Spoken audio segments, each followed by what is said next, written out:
हे dear friends, स्वागत करता हूं आप सबका एक बार फिर से बिहार बोर्ड के number 1 channel Bihar board study पे। जी दोस्तों, यानी आज के क्लास में हम लोग कवर करेंगे इंटरमीडिएट एग्जामिनेशन 2024 यानी 2024 के एग्जाम के लिए 12th हिस्ट्री का चैप्टर 2 को हम लोग यानी आज के क्लास में कवर करेंगे। इसका नाम क्या है? राजा, किसान और नगर। इस अध्याय का जो हम लोग यानी VVI short and long question को कवर करेंगे, यानी सब्जेक्टिव को यानी हम लोग इसमें जो है कवर करने जा रहे हैं इस क्लास में। और ये स्पेशल 2024 के बच्चों के लिए, अगर आपका एग्जाम 2024 में है तो ये क्लास आपके लिए बहुत ही अति महत्वपूर्ण है, क्योंकि इसमें कई अनुभवी शिक्षकों द्वारा मिलकर के तैयार किया गया है। और आप इन सभी क्वेश्चन को हो सके तो आप लोग कॉपी और कलम के साथ बैठिए और इसको नोट डाउन कर लेंगे, ताकि आपके लिए बहुत ही ज्यादा यहाँ से बेनिफिट होने वाला है। क्योंकि यहाँ से आपको 70 से 80% क्वेश्चन आपके एग्जाम में आपको देखने को मिलेंगे और यहाँ आपको बिल्कुल सरल भाषा में आपको यानी समझाया जाएगा और लगभग आपको क्लास में ही जो 70% याद हो जाएंगे, इतना तो हम आपको बोल रहे हैं। ठीक है, तो बिल्कुल आपको एंड तक क्लास को करना है। और जो बच्चे आप लोग नए हैं, चैनल को आप लोग सब्सक्राइब कर लेंगे और साथ में अपने दोस्तों को भी शेयर कर देंगे और साथ में आप लोग बेल आइकन को ऑन कर लेंगे, ताकि आपको नोटिफिकेशन सबसे पहले जो है पहुंच जाएंगे। तो चलिए गाइस, इसी के साथ हम लोग क्लास का आगाज करते हैं एक छोटा सा मोटिवेशनल क्विज के साथ। संघर्ष नहीं, तकलीफ नहीं, खाक मजा है जीने में। संघर्ष नहीं, तकलीफ नहीं, खाक मजा है जीने में। बड़े बड़े तूफान थम जाते हैं जब आग लगे हो सीने में। तो चलिए गाइस, फर्स्ट क्वेश्चन आपके स्क्रीन पे, मौर्यकालीन कला एवं स्थापत्य का वर्णन करें। देखिए, मौर्यकालीन कला एवं स्थापत्य की अगर बात करें मौर्यकालीन की, तो देखिए इसमें क्या, राजप्रसाद, जो पाटलिपुत्र में चंद्रगुप्त मौर्य का राजप्रसाद वास्तुकला का यानी बेजोड़ उदाहरण रहा है। ठीक है, उसका मतलब वास्तुकला बहुत ही ये चर्चित रहा है। ठीक है, फैहान के अनुसार यह प्रसाद मानव कीर्ति ना होकर देवों द्वारा निर्मित है। ठीक है, ये जो किसके द्वारा कह रहा है, ये फैहान इसके बारे में कहता है, किसका, राजप्रसाद के बारे में। ठीक है, कि ये जो वास्तुकला देवों द्वारा निर्मित है। ये स्तूप बौद्ध परंपरा के अनुसार अशोक ने, देखिए इसी काल में ही, मौर्य काल में ही जो है अशोक ने कितना 84,000 स्तूप बनवाए थे। कितना हजार? 84,000 स्तूप बनवाए थे। और यह अति क्या थे, यानी अति संयुक्त हो सकती थी, मगर हैंसोंग ने 80 स्तूपों को स्वयं अपनी आंखों से देखा है। तो आप देख पा रहे हैं कि अशोक जो है इसी काल में 84,000 से अधिक जो है क्या स्तूप बनवाए थे। तो इस कला का कितना विकास हुआ होगा। और आगे देखेंगे हम लोग के आंखों देखा था या हैंसोंग ने, जैसे यात्रियों का राजकुमार कहा जाता है। ठीक है, और ये जो है सांची के स्तूप में सांची का स्तूप मौर्य वास्तुकला का उत्कृष्ट उदाहरण है। सबसे अधिक जो है आप लोगों को पता होगा, सांची का स्तूप जो है कहां पे, मध्य प्रदेश के रायसेन जिला में है। और ये जो है सबसे बड़ा उदाहरण है किसका, यानी मौर्यकालीन का। कौन? सांची का स्तूप जो है वो सबसे अधिक जो है उदाहरण है किसका, यानी मौर्य कला का सब उत्कृष्ट उदाहरण है। लोक कला एवं मौर्य युगीन लोक कला का सर्वोत्तम यानी उदाहरण विशाल यक्षिनी की प्रतिमाएं। इनमें से मथुरा जिले के परखरम ग्राम से प्राप्त यक्ष मूर्ति, मणिभद्र पटना के दीदारगंज से प्राप्त यानी चवरधारणीय यक्ष प्रतिमा महत्वपूर्ण है। ये सारा जो है कहाँ है, यानी सभी जो है किसका, यानी मौर्य कला की यानी स्थापत्य कला के यानी उदाहरण है। ये आप खुद देख पा रहे हैं। ठीक है, तो ये समझ पा रहे हैं कि कितना जो है मौर्य काल में जो है स्थापत्य कला का विकास हुआ था। ठीक है, मौर्य कालीन में व्यवसाय एवं शिल्पी श्रेणियों में संगठित थी। इनका शिल्पों के जीवन व कार्य पर नियंत्रण था। इनके माल पर 10% यानी कर लेते थे और साहूकार जो ऋण देते थे उस पर 15% ब्याज लेते थे। ठीक है, तो ये था आप लोग को जो अभी आपको हम समझाया, ये मौर्य कला एवं स्थापत्य कला का वर्णन था। और आपको बिल्कुल पता होगा कि मौर्य कालीन का जो है संस्थापक कौन थे, चंद्रगुप्त मौर्य थे। जैसे आगे देखेंगे नेक्स्ट क्वेश्चन की ओर चलते। क्वेश्चन नंबर दूसरा आपके स्क्रीन पे क्या कहलाता है कि महाजनपद से आप क्या समझते हैं। बिल्कुल ये क्वेश्चन बहुत ही इजी है और आप सभी बच्चों को पता होगा कि महाजनपद के बारे में आप लोग अगर पढ़े होंगे तो सबको पता है कि कुल महाजनपदों की संख्या कितना था, यानी 16 था। आखिर ये महाजनपद है क्या? देखिए, महाजनपद अभी जैसे हम लोग क्या है, राज्य इस्तेमाल करते हैं, पूरे भारत में कितना राज्य है, 28 राज्य है। तो उसी टाइप उस जमाने में जो थे, यानी कि मौर्य काल में, तो महाजनपद थे कितना, यानी 16 महाजनपद थे। वो जो डिवाइड थे यानी राज्य के रूप में, जैसे अभी हम लोग राज्य बिहार, उत्तर प्रदेश, मध्य प्रदेश, इस तरह का हम लोग डिवाइड राज्य के रूप में हम लोग अभी पुकारते हैं। उस टाइम जो इसको महाजनपद के रूप में यानी पुकारते थे। ठीक है, महाजनपद प्राचीन भारत में राज्य या प्रशासनिक इकाई को कहते थे। ठीक है, अभी हम लोग राज्य कहते हैं, उस टाइम इसको महाजनपद कहते थे। ठीक है, चलिए 6ठी शताब्दी ईस्वी पूर्व में एक और जहां धार्मिक क्रांति हुई थी, दूसरी ओर धार्मिक क्रांति के फलस्वरूप लोगों को सामाजिक, आर्थिक और राजनीतिक क्षेत्रों में काफी परिवर्तन हुआ था। ठीक है, ये जो देख पा रहे हैं आप लोग, यानी 6ठी शताब्दी में एक और धार्मिक क्रांति हुई थी, यानी धार्मिक और धर्म को लेकर के बहुत बड़ा यानी क्रांति हुआ था। दूसरी ओर धार्मिक क्रांति के फलस्वरूप लोगों को सामाजिक और आर्थिक, राजनीतिक क्षेत्रों में भी काफी परिवर्तन देखने को मिला। लोगों ने आगमन से कृषि के कार्य में व्यवस्थित होने लगा, जिसके कारण लोगों में स्थायित्व की भावना पनपाने लगे एवं छोटे छोटे कबीले राज्य बनते जा रहे थे और बुद्ध के समय तक यानी जन का रूपांतरण और जनपदों का जन्म हो चुका था। और अगर क्या था यानी अगस्त्य निकाय हमें 16 महाजन पदों की जानकारी मिलती है। तो आपको हम बता दिए कि कुल महाजन पदों की संख्या कितना था, 16, और इन 16 में सबसे शक्तिशाली महाजन पद जो था यानी कौन था, मगध। ठीक है, मगध था। तो इसका जो राज्य शासक थे कौन थे, यानी हर्यक वंश से, और ये हर्यक वंश का राजा कौन था, आपको बताइए होगा, बिंबिसार थे। ठीक है, निम्न थे, और काशी, कौशल एवं वत्स्य, अंग, मध्य, पंचाल, मत्स्य, चैदी, वजित, संघ, भल्ले, ये क्या थे यानी असियक, यूरसेन, गांधार, कुरु, कंबोज और अवंती, ये जो है 16 महाजन पद थे। ये बिल्कुल आप देख पा रहे हैं। ठीक है, अब बात करते हैं हम लोग इतिहास लेखन में अभिलेख का क्या महत्व है। तो देखिए, इतिहास लेखन में सबसे ज्यादा जो है अभिलेख का ही महत्व माना जाएगा, इसलिए कि आपको पता होगा यानी भंडारकर महोदय के अनुसार, भंडारकर बहुत विद्वान थे जो अशोक का इतिहास में लिखने के लिए सफल प्रयत्न किया है। ये जो है क्या यानी अभिलेख जो है, अभिलेखों के द्वारा जो है अशोक का इतिहास लिखने में काफी जो है मदद मिला है। ठीक है, तो देखिए अभिलेख से तात्पर्य के पाषाण, धातु या मिट्टी के बर्तनों आदि पर खुदे हुए लेखों से तत्कालीन राजनीतिक और सामाजिक, आर्थिक व धार्मिक जीवन की जानकारी मिलती है। देखिए उस टाइम जो मौर्य काल में जो थे, अभिलेख के माध्यम से हम जो है उसका उस काल के जो है उस काल के सामाजिक और आर्थिक और धार्मिक जीवन के बारे में हम लोग जो है उन अभिलेखों के माध्यम से जो है हम लोग पता कर पाए हैं। ठीक है, तो ये आपका जो इतिहास लेखन में एक जो अभिलेख का बहुत ही महत्वपूर्ण रहा है, क्योंकि देखिए अगर हम लोग अशोक के इतिहास हम लोग कैसे पढ़ रहे हैं अभी, आज उसके क्या अभिलेखों के अनुसार ही हम उसका इतिहास को जो जान पा रहे हैं, वो पूरी तरह से जान पा रहे हैं, ना कि हम मतलब अदर कोई मतलब धार्मिक ग्रंथ से उसकी जानकारी हम लोग नहीं कर पा रहे हैं। लेकिन उसके अभिलेखों से बहुत बड़ा यानी इतिहास लिखने में जो है हमें बहुत अच्छा समझ आ पा रहा है कि हाँ जो उस टाइम जो किस तरह के यानी जो राजा थे अशोक थे, कितने स्तूप बनवाए, क्या करते थे, इन सारे चीजों को जो है बहुत अच्छे तरह से हम समझ पाए। किसके माध्यम से, ये अभिलेखों के माध्यम से। तो ये तो बिल्कुल आपका क्लियर हो गया कि इतिहास लेखन में अभिलेखों का बहुत ही अति महत्वपूर्ण है। ठीक है, चलिए आगे हम लोग देखेंगे क्वेश्चन आपके स्क्रीन पे 4 नंबर क्वेश्चन क्या कहलाता है कि मौर्यकालीन इतिहास के 4 अभिलेखीय स्रोत बताइए। देखिए जो 4 अभिलेखीय स्रोत है मौर्यकालीन इतिहास को जानने के लिए, तो उसमें सबसे पहला क्या, सभाज करके अभिलेख। देखिए ये जो है अशोक, आपको बिल्कुल पता होगा। देखिए सभाजगढ़ी का अभिलेख, उसके बाद गिरनार जूनागढ़ का अभिलेख, उसका क्या प्रयाग स्तंभ अभिलेख, उसका दिल्ली टोपड़ो स्तंभ अभिलेख। तो ये जो था यानी 4 स्रोत आप लोगों को बताना था। ये चारों स्रोत का नाम अच्छे से याद कर लीजिएगा, काफी वीवीआई इंपॉर्टेंट क्वेश्चन है, इसलिए आप लोग एक एक क्वेश्चन को अच्छे से जो है अध्ययन कर लेंगे। चलिए आगे देखिएगा, क्वेश्चन नंबर हम लोग 5 देखेंगे, जो आपके स्क्रीन पे आपके समक्ष में आएगा। मौर्यकालीन इतिहास के प्रमुख स्रोतों का संक्षिप्त विवरण दे। देखिए मौर्यकालीन की अगर बात करें हम, मौर्यकालीन इतिहास के प्रमुख स्रोत, जो उसका स्रोत क्या है, मौर्यकालीन इतिहास को जानने के लिए उसका स्रोत हम लोग को पहले देखेंगे, कहां से इसका स्रोत को मिला और कैसे उसका इतिहास को हम लोग जाने। देखिए मौर्यकालीन इतिहास की जानकारी हेतु हमारे पास साहित्यिक एवं पुरातात्विक दोनों प्रकार के जो है स्रोत है। ठीक है, आपको पता होगा पुरातात्विक स्रोत को कहा जाता है जो पृथ्वी के तल से छिपी हुई सामग्री को यानी माध्य से हम लोग यानी किसी उसका जीवन काल का यानी जीवन काल के बारे में हम लोग पता करते हैं, उसका काल का गणना करते हैं। ठीक है, तो ये पुरातात्विक के माध्यम से हम लोग करते हैं। उसका साहित्यिक आपको पता होगा, इसमें ग्रंथ वगैरह सारा चीज जो है इसमें आ जाएगा। देखिए साहित्यिक स्रोत की अगर हम बात करें तो कौटिल्य का अर्थशास्त्र साहित्यिक स्रोत के अंतर्गत आएगा। क्या, कौटिल्य का अर्थशास्त्र। बिल्कुल आपको पता होगा कि अर्थशास्त्र के माध्यम से भी हम लोग मौर्यकालीन इतिहास के बारे में जान सकते हैं कि मौर्यकालीन में क्या क्या होते थे। उसका मैगस्थनीज का इंडिका से, देखिए इंडिका से भी हम लोग जानकारी प्राप्त कर सकते हैं मौर्यकालीन इतिहास के बारे में। उसके बाद मुर्दा राक्षस यानी किसका, विशाखा दत्त का मुर्दा राक्षस जो भी है हम लोग मौर्यकालीन इतिहास की जानकारी हम लोग प्राप्त कर सकते हैं। उसमें जो पुरातात्विक स्रोत, जो अशोक के शिलालेख, स्तंभ लेख, कुम्हार के अवशेष महत्वपूर्ण एवं विश्वसनीय जानकारी प्रदान करते हैं। तो हम लोग जो है अशोक के अभिलेख से, शिलालेख से भी जो है मौर्यकालीन इतिहास की जानकारी हम लोग उसका स्रोत को जो हम लोग अच्छे से जानते हैं। ठीक है, तो ये बिल्कुल आपको उसका स्रोत के बारे में जानकारी हो गया होगा। अब बात करते हैं हम लोग क्वेश्चन नंबर 6, जो काफी अति महत्वपूर्ण क्वेश्चन आपके एग्जाम के लिए।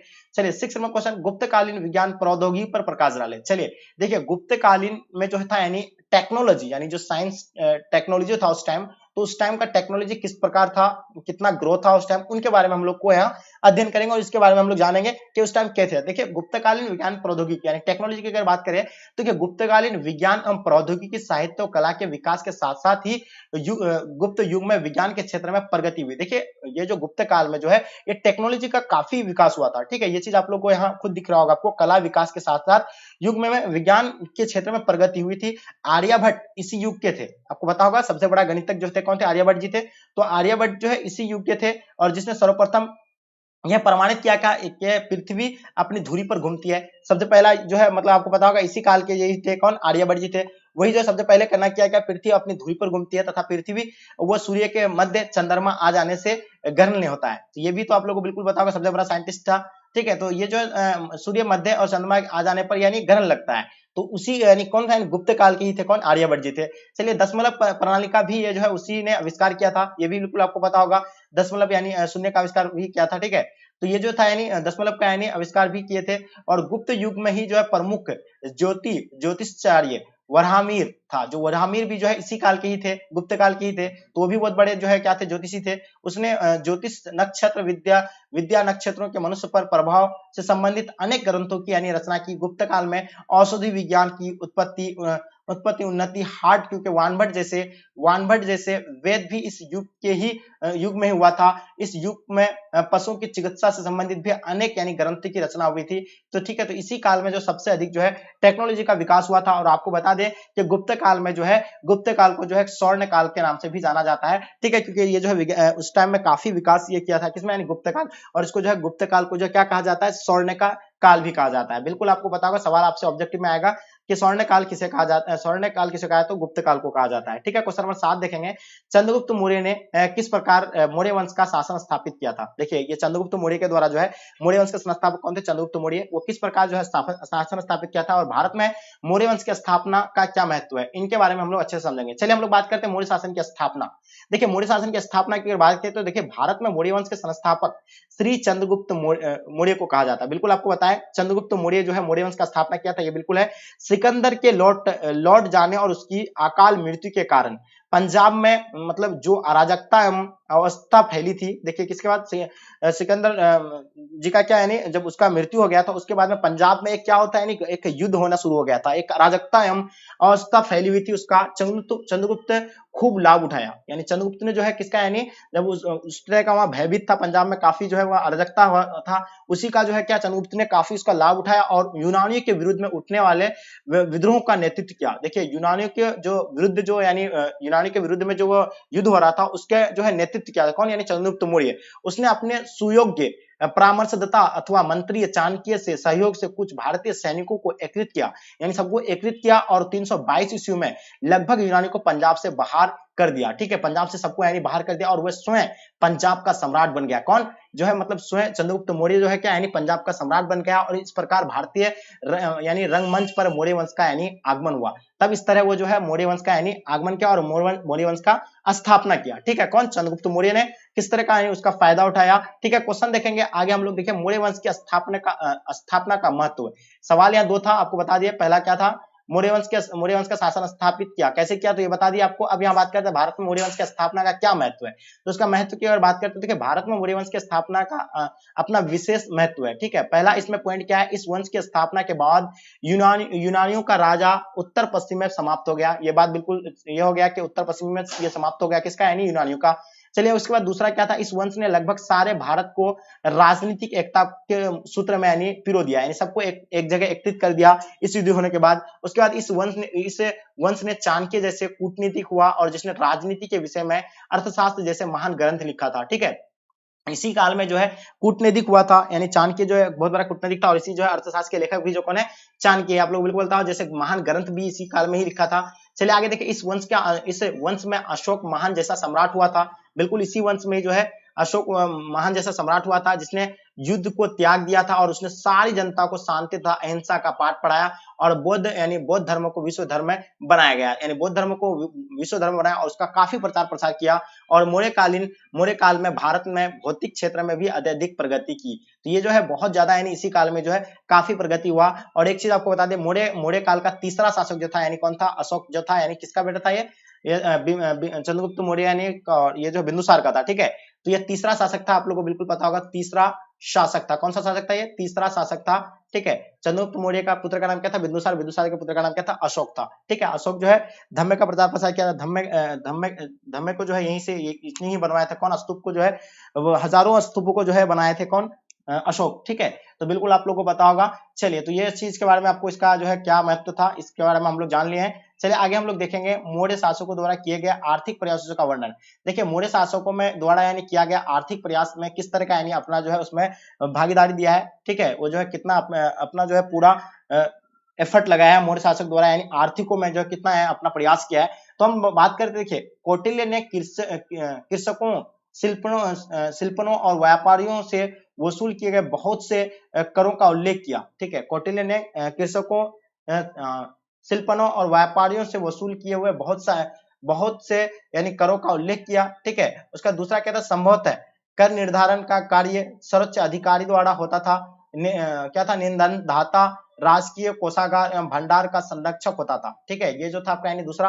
अब तीसरा क्या इसमें, वास्तव में कर निर्धारण का विशाल संगठन पहली बार मौर्य काल में देखने में आया। ठीक है, वास्तव में यानी कर निर्धारण विशाल मतलब कर निर्धारण का विशाल संगठन पहली बार मौर्य काल में देखने को आया। और कौटिल्य के अर्थशास्त्र में करों की सूची इतनी लंबी कि यदि वास्तव में सभी कर राजा के लिए जाते होंगे तो राजा प्रजा के पास अपने भरण पोषण के लिए नाम मात्र को ही बचता होगा। ठीक है, चलिए, ग्रामीण क्षेत्रों में राजकीय भंडार घर होते थे। इससे स्पष्ट होता है कि अनाज के रूप में वसूल किया जाता था और अकाल, सूखा या अन्य प्राकृतिक विपदा में इन्हीं अन्य भंडारों से स्थानीय लोगों को अन्न दिया जाता था। ठीक है, चलिए देखिए, मयूर पर्वत और क्या था यानी अर्धचंद्र के छाप वाली रजत मुद्राएं मौर्य साम्राज्य की मान्य मुद्रा थी और वे मुद्राएं कर वसूली एवं कर्मचारियों के वेतन के भुगतान में सुविधाजनक रही होगी। बाजार में लेन देन भी इन्हीं से होता था। ठीक है, तो इसके माध्यम से जो आप लोग को अभी जो बता रहे थे,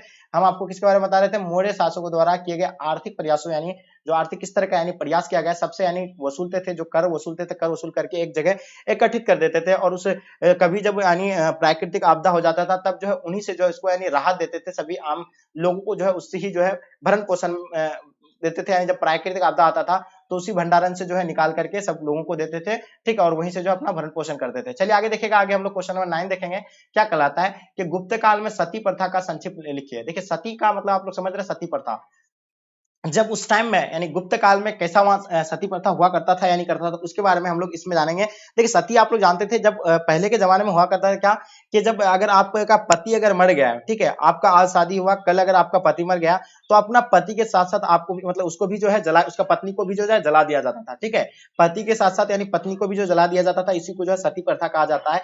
तो इस प्रथा का काफी जो है विरुद्ध बाद में हो गया और इस प्रथा को जो है बंद कर दिया। जैसे कि आप लोग को पता होगा, ये प्रथा अगर अभी लागू होता तो अब तक के दुनिया में कोई बसता भी नहीं होता। ठीक, बसता भी नहीं था। लेकिन क्योंकि देखो, अगर आपका पति मर जाते तो पति के साथ साथ आपको भी जाना पड़ता था। ठीक है, जिंदा जला दिया जाता था। देखिए, गुप्त काल में सती प्रथा का उल्लेख मिलता है कि एरन शिलालेख से, जो 510 ईस्वी में उल्लेख है कि क्या यानी गोपराज नामक सेनापति की पत्नी युद्ध में अपने पति की मृत्यु के बाद सती हो गया था। यानी उसका पति जो है सेनापति थे और उसका युद्ध में यानी युद्ध में क्या मृत्यु हो गया था, तो उसके बाद जो उसका पत्नी को भी जो है उसमें भी सती कर दिया था, उसको भी जो जला दिया गया। उसके साथ ही हर्ष की माता यशोमती, यानी हर्ष की माता कौन है, यशोमती, अपने पति की संभावित मृत्यु मात्र पर ही 604 ईस्वी में ही सती हो गया था। वो भी जो अपना यानी पति के साथ भी जो है सती हो गया था। उसके बाद गुप्त काल के पूर्व महाभारत में सती प्रथा का जो है उल्लेख प्राप्त हुआ है। आपको पता होगा जो है मतलब का महाभारत में जो है भी जो है सती प्रथा का यानी उल्लेख मिला है। और वहां जो है पांडु की मृत्यु के बाद, जैसे पांडु मृत्यु हो गया था, उसका पत्नी जो है क्या नाम था उसका पत्नी, माद्री, उसका पत्नी को भी जो है किसका यानी पांडु के साथ का जो उसको भी जो है जला दिया गया था, उसको भी जो है सती कर दिया गया था। ठीक है, कृष्ण की मृत्यु के बाद उसकी पत्नियां भी उसके साथ जो है सती हो गई थी। देखिए, ये आप देख पा रहे हैं, उसकी पत्नी जो है भी उसके साथ जो है जब कृष्ण की मृत्यु के बाद जो है उसकी पत्नी भी जो है सती हो गया था। तो महाभारत के आदि पर्व में सती प्रथा का समर्थन किया गया था। देखिए, महाभारत में जो है ये जो है सती प्रथा का जो है समर्थन किया गया था। फिर भी यह कहा जाएगा कि सती प्रथा आम नहीं था, अपवाद में स्वरूप में था। यानी ये आम नहीं था, यानी हल्का फुल्का हुआ करता था। ठीक है, ये उस टाइम का जो है ये था। उसके बाद जो इसका विरोध किया गया और इस पर जो है प्रतिबंध लगा दिया था। ठीक है, तो ये गुप्त काल में सती प्रथा का जो है ये क्या था, ये सारा चीज आप लोग को हम बता दिए। आगे देखते हैं हम लोग क्या है कि क्वेश्चन नंबर 10 देखेंगे, जो बहुत ही अति महत्वपूर्ण क्वेश्चन है आपके एग्जाम के लिए। ये सारे क्वेश्चन को आप लोग नोट कर लीजिएगा, मेरे बात को आप लोग अच्छे से नोट कर लीजिएगा। इन चीजों को आप लोगों को काफी यहाँ से हेल्पफुल होने वाला है। देखिए, अशोक के धम्म पर संक्षिप्त टिप्पणी लिखिए। देखिए, अतीत के इतिहासकार आमतौर पर अशोक के धम्म की व्याख्या लगभग बौद्ध मत के पर्याप्त रूप से यानी करके यह संकेतक करते रहे हैं कि अशोक बौद्ध धर्म को राजधर्म बनाना चाहते थे। देखिए, आप लोगों को बिल्कुल पता होगा कि अशोक जो है, अशोक के तरह जो है बौद्ध धर्म का प्रचार प्रसार कोई नहीं किया होगा और वही जो है बौद्ध धर्म को जो है फैलाया। ठीक है, क्योंकि हर जगह जो है अलग अलग कंट्री में जो है लोगों को भेजते थे इस किसको यानी बौद्ध धर्म का प्रचार प्रसार के लिए। देखिए, ये जो है क्या करना चाहते थे, ये व्याख्या लगभग ये बौद्ध मत के पर्याप्त रूप से करके ये संकेतक करते थे कि अशोक बौद्ध धर्म को राजधर्म बनाना चाहता था। ठीक है, ये क्या बनाना चाहता था, राजधर्म बनाना चाहता। उसका ऐसा कोई इरादा था यह संदेहात्मक धम्म का उद्देश्य एक ऐसी मानसिक वृद्धि का निर्माण करना था। ये जो है उसका सॉरी मतलब ये जो उसका कोई ये मतलब ये नहीं था कि इसको जो है राजधर्म बनाना था, ऐसा कोई नहीं था। इसका एक ऐसा इरादा था, ये संवैधात्मक यानी संधात्मक यानी धम्म का उद्देश्य एक ऐसी मानसिक वृद्धि का निर्माण करना था जिसमें सामाजिक उत्तरदायित्व को एक व्यक्ति से दूसरे व्यक्ति के प्रति व्यवहार को अत्यधिक महत्वपूर्ण समझे जाएंगे और इसमें मनुष्य की महिमा को स्वीकृति होने और समाज के कार्यकलापों में मानव भावनाओं का संचार करने का आग्रह था। बुनियादी सिद्धांतों में अशोक ने सबसे ज्यादा सहिष्णुता पर बल दिया था और अहिंसा धम्म का एक बुनियादी सिद्धांत था। धम्म की नीति में ऐसे कार्य भी शामिल थे जो आज नागरिक के कल्याण से संबंधित है। तो ये जो था आप लोग का यानी किसका यानी अशोक के धम्म पर एक संक्षिप्त टिप्पणी आपको हम बताएं जो बहुत ही अति महत्वपूर्ण था आपके एग्जाम के लिए। इन 10 क्वेश्चन को आपको हम अभी जो प्रोवाइड किए हैं, इन 10 क्वेश्चन को आप लोग अच्छे से याद कर लेंगे। सब्जेक्टिव क्वेश्चन है जो बहुत ही इंपॉर्टेंट क्वेश्चन है और आप लोग नोट कर लेंगे। और साथ में आप लोग से मेरी रिक्वेस्ट है कि आपके लिए हम इतना स्ट्रगल करते हैं, मेहनत करते हैं, तो आपकी रिस्पॉन्सिबिलिटी कि आपको अपने अपने फ्रेंड्स के ग्रुप वगैरह में आपको शेयर करना चाहिए। तो चलेगा यहीं तक आज की क्लास को एंड करते हैं। जब तक के लिए जय हिंद भारत।